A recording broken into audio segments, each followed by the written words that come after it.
महाभारत श्री कृष्ण के समय में भी बताई जाती थी पुरुषोत्तम श्री राम की कथा। जानिए कब और कैसे।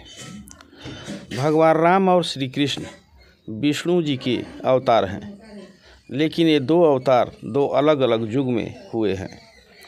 द्वापर युग में श्री कृष्ण के अवतार से पहले त्रेता युग में श्री राम का अवतार हुआ था। दोनों अवतारों का उद्देश्य अधर्म का नाश करके धर्म की स्थापना करना ही था। लेकिन ये जानना बेहद दिलचस्प है कि द्वापर काल में भी रामायण की कथाएं बताई जाती थी, जबकि राम के अवतार श्री कृष्ण स्वयं उनके बीच उपस्थित थे।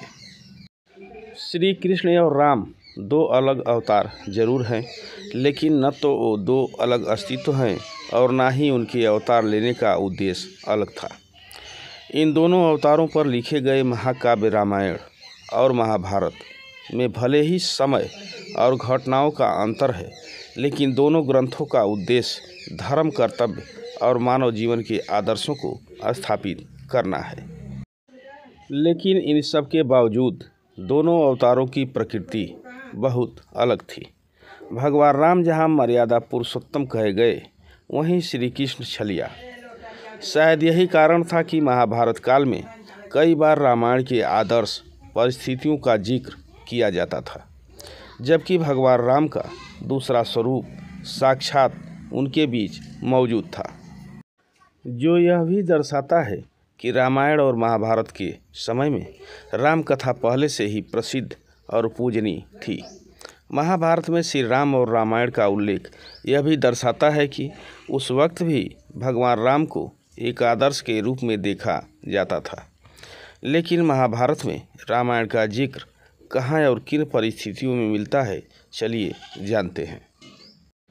महाभारत के वन पर्व में जब पांडव वनवास पर होते हैं और दुर्योधन के जीजा जयद्रथ ने द्रौपदी का अपहरण करने की कोशिश की थी, इस घटना से दुखी होकर युधिष्ठिर ने मार्कंडेय ऋषि से पूछा था कि क्या उनसे भी ज़्यादा दुर्भाग्यशाली व्यक्ति संसार में अब तक कोई हुआ है। तो ऋषि मार्कंडेय पांडवों से श्री राम की कथा का वर्णन करते हैं। यह कथा उस समय सुनाई जाती है जब युधिष्ठिर अपने कठिन समय में धर्म और कर्तव्य का पालन करने के लिए मार्गदर्शन चाहते हैं। ऋषि मार्कंडेय श्री राम के वनवास, सीता की अग्नि परीक्षा और रावण वध के विषय में बताते हैं। यह कथा पांडवों को सिखाती है कि कैसे श्री राम ने अपने कठिन समय में धर्म का पालन किया और अपनी मर्यादा बनाए रखी। दूसरे समय रामायण का जिक्र तब मिलता है जब द्रौपदी अपने अपमान और वनवास के दौरान युधिष्ठिर से सवाल करती है कि धर्म का पालन करने के बावजूद उन्हें कठिनाइयों का सामना क्यों करना पड़ रहा है। इसके उत्तर में युधिष्ठिर श्री राम के जीवन को एक उदाहरण के रूप में प्रस्तुत करते हैं और बताते हैं कि श्री राम ने भी धर्म का पालन करते हुए कई कष्ट सहे। महाभारत में श्री राम को एक आदर्श राजा और आदर्श पुरुष के रूप में प्रस्तुत किया गया है। उनकी कथा को पांडवों को धर्म का पालन करने और धैर्य बनाए रखने के लिए प्रेरणा देने के रूप में इस्तेमाल किया गया है। श्री राम के जीवन को यह दिखाने के लिए बताया गया है कि धर्म का पालन करना कठिन होता है, लेकिन यह अंतिम विजय और शांति का मार्ग है।